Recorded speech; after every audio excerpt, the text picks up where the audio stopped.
Have you noticed the world has this strange addiction to overstimulation? And what I mean by overstimulation is this. From the moment we open our eyes, you got to grab a coffee or an energy drink.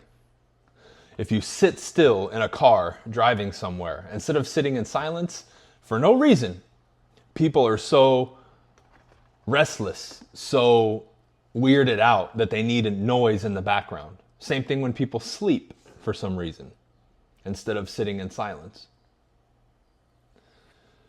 Right? We do the midday energy drink, right? We now are on these devices, the iPad, the phone, and we constantly need the pinging and the ding, ding, ding, ding, ding, ding, overstimulation. It's like you're a puppet and you're being jerked around every other way. Now, as I've gone on this path myself, I started with a rule that I recommend you implement that I learned from my first sales and real estate coach, Mike Ferry. He said, make your mornings media free. And what he means by that is no phone, no email, no TV, right? Back then, social media wasn't what it is now, 12, 13 years ago when I got into real estate and sales. So it was more TV, right? TV and email. I want you to try that as a step towards improvement here, because the only exception that I would make is if you're like me and you produce for business. I'll be on social media a little bit, a couple minutes to make my post, then I'm gone, right? Upload something, do the description, uploaded, scheduled, done. That's little fractions and minutes of production though. It's production, it's not consumption. But tying to the original point, we are fundamentally as human beings wiring ourselves to have something external fill a void for us or produce something for us. If you lack energy as a human being, eat better, get better sleep, improve overall mental well-beingness and health first. Forget the coffee, the energy drinks, and all that. If our attention is so pulled in 20,000 different directions that we cannot focus, you now have to start playing on the other side that's uncomfortable to you. So if silence, like as an example, going through the elevator, why is it awkward for people to go through an elevator in silence? It's not for me. Now I'll usually make small talk because I know other people are uncomfortable. But it's not uncomfortable for me. I can sit there in silence. I can sit there and look out the window. Like right now I'm sitting at the front part of my house that leads to the street, the main boulevard. I could just sit here and look outside and I'm fine. I'm not like, oh, I need to do something. And people need to, again, they need to do something. But we don't realize that deep down, that's a problem. That's a big problem, because now you are addicted to and wired to always be on the phone or doing something instead of just being able to sit still. Many people don't realize that this bleeds into your inability to stay motivated, stay focused, handle a task, see things through. And then what do people do? They talk about the symptom of the problem instead of the underlying root cause, which is what I'm describing in this video. Then it becomes all this talk about thoughts, ideas, and actions. Oh, do this. But at the core, the individual, the software in the mind, and the way that they've even wired their neurology as a human being is to constantly, and we're creatures of habit, right? Your body wants to use the least amount of energy and focus and wants to shove everything into your subconscious mind. So it's just automatic, like breathing, blinking, heart beating, that kind of stuff, because it's less brain power to operate when you do that. But if we condition ourselves continuously with these devices and these stimulants and this kind of stuff, instead of getting better sleep or going to sleep early and getting the hell off your phone an hour or two before you go to sleep, you'll go to sleep late knowing that you're doing something wrong, and then you make up for it, in quotes, by drinking coffee or drinking an energy drink in the morning. When you know long term that's going to show up. But what happens? We don't deal with the consequences of these things in that moment most of the time. Even though you know deep down inside you shouldn't be doing that, you pay for it later. You pay for it later in health costs, not feeling good, not being healthy. The lack of focus in work means you don't make the income, and suddenly your back is against the wall. So these issues that happen later here manifested originally over here. But because we're not putting ourselves in a position to, again, and this is why something like boot camp is so good for people, right? As bad as it is, as much as we can detest it and say it's bad overall, there's a lot of elements in that that are good, teaching people discipline, teaching them routine. This is why, unfortunately, a lot of people will go to prison and then end up going back. And some of them, when they get interviewed, they'll say, well, I missed that structure in prison because I have no other choice and I have to read, wake up on time, and do all that stuff. You see, but that element of external thing, organization, person having to implement, you can implement that yourself. You can follow that rigid structure of being in prison, in quotes, out here. Why can't you go to sleep on time? Why can't you make your calls if you're a salesperson watching me? Why do we get in our own way? Well, a lot of it is these issues that I'm talking about in the beginning. You're overstimulated, you're under-rested, right? You have a bad diet and lifestyle, and you have all these contributing factors that lead to this. So take a step back from this overstimulation. As I've gotten older now and gotten deeper into this game, I'm more happy and satisfied with literally nothing, because part of this is material stuff too. I've slowly shed things. You guys have been watching over the years, those of you who have been around for more than 5 or 6 years. Used to live in a 5,000 square foot house, have 8 cars, right? And when I started that, I was making less money than I'm making now. I hit my peak for a couple years, right? I'm not making the same money that I was making in my peak. I'm getting back up there, right? Restructuring stuff and rebuilding, because everybody took a blow. So, but at the same time, I could be doing most of the things that I even did at my peak financially in regards to cars and all that stuff, but I don't. Because I noticed to a degree, some of those things had a hold on me. And I realized I was maturing and getting better, because I remember the day that I walked into my garage and then I took my Lamborghini out and came back. It was a quick 5 or 10 minute drive. And I was like, man, my back hurts. And in that moment I said, I don't even want this fucking car anymore. I've had it for a little over 3 years. I've put like 18, 19,000 miles on it. I've enjoyed it. I accomplished the goal. And right there, I knew I'm going to sell it. And within 2 weeks, I traded it in for a Porsche, had that for a while, enjoyed it because it was the last one I wanted to get off the bucket list. And then I sold that after I moved to Miami. But I knew in that moment, I said, if I keep this Lamborghini, I'm attached to this thing. An external thing has control over me. It governs me now. It's become superior to me. And I'm a slave to that thing that's external to me. In this case, a Lamborghini. For other people, the phone, coffee, drugs, gambling, whatever it is.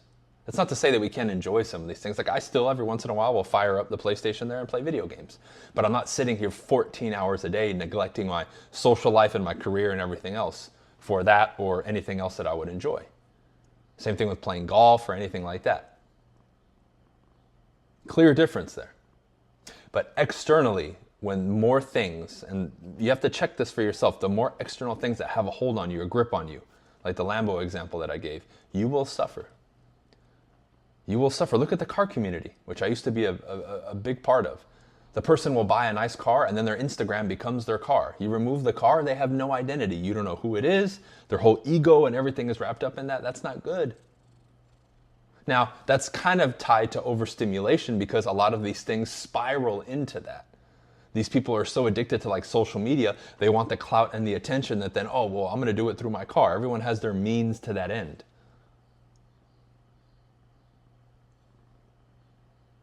I've lost count of how many people I met in the car community that the only reason they keep those cars, some of those cars, is just because of the attention and status that they get.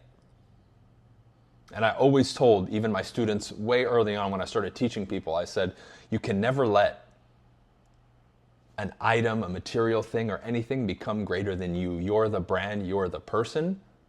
If people follow you, like you, get to know you, it should be for you and what you bring to that organization, to the table, or who you are as a person, your character, and all that. All these other things are like, an addition, like a badge that you put on. It's not the actual armor. Because then if you remove that and there's nothing left, well, then what is there? So I ask you now, as we transition into the further parts of this video, check yourself. Where are you overstimulated? Do you fall prey to any of these things that I'm discussing in this video? Like, is it difficult for you to sit in silence and sit still? Are you that person who's in the car, if the radio is off and it's silent, you feel awkward? That's not normal. That's a result of that overstimulation and this bad conditioning that you always need noise or something in the background.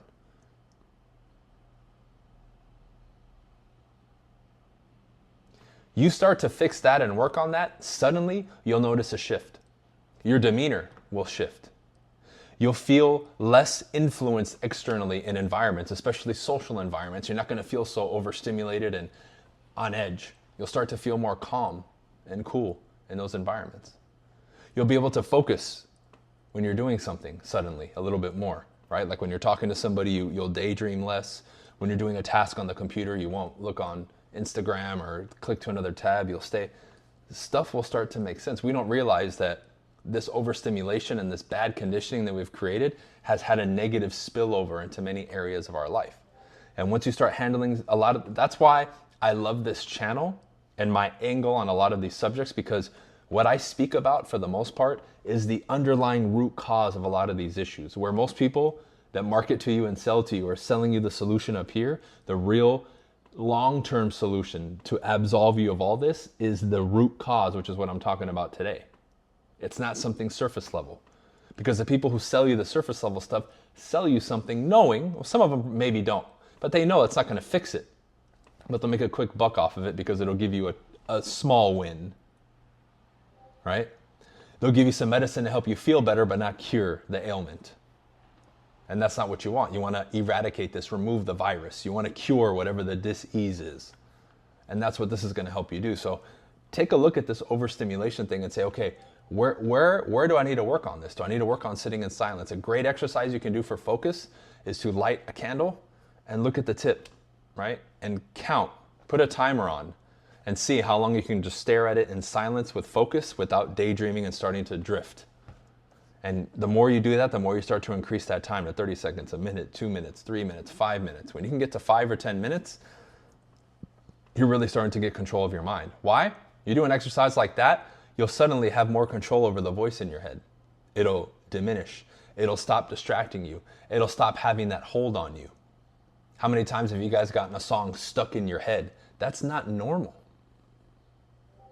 For you to sit there and suffer because you can't get a song out of your head, that's an issue.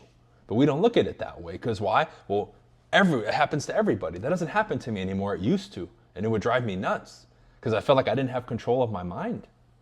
Now it doesn't. If I even hum something, whatever, it'll be there and then it's gone the moment I shift to something else. It's not stuck there where I'm like, Used to drive me crazy. That might be a regular reference that drives many of you crazy too, but check this overstimulation, because it's not just health, like, coffee and energy drinks. It's mental, right? It's physical. Like, have you seen the extreme cases of people that have to exercise like 6 hours a day? I mean, they're destroyed, right? They're like 40 years old and their body's all wrinkled just from the stress. That's an extreme case, but it happens as well.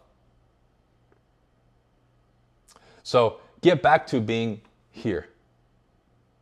Something as simple as being able to watch a video of mine from beginning to end without distracting yourself, without clicking off, being able to sit here and listen in itself is a skill that will put you in that top category.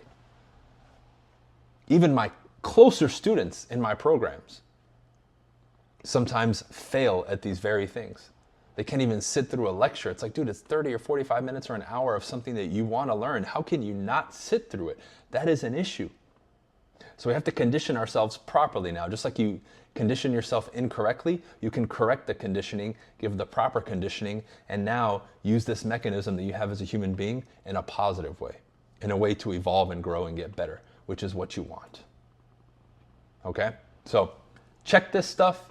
Start to make some steps towards relieving yourself of all these external chains that have an attachment to you. And the more that you start to do that, the more you start to really wake up to what life is like. You're not overstimulated. You're a lot more calm. You're happier. You're more productive. You're more relaxed. And ultimately, that's a better way to live life. Okay? Those of you who are newer, welcome. I have a ton of free resources in the description.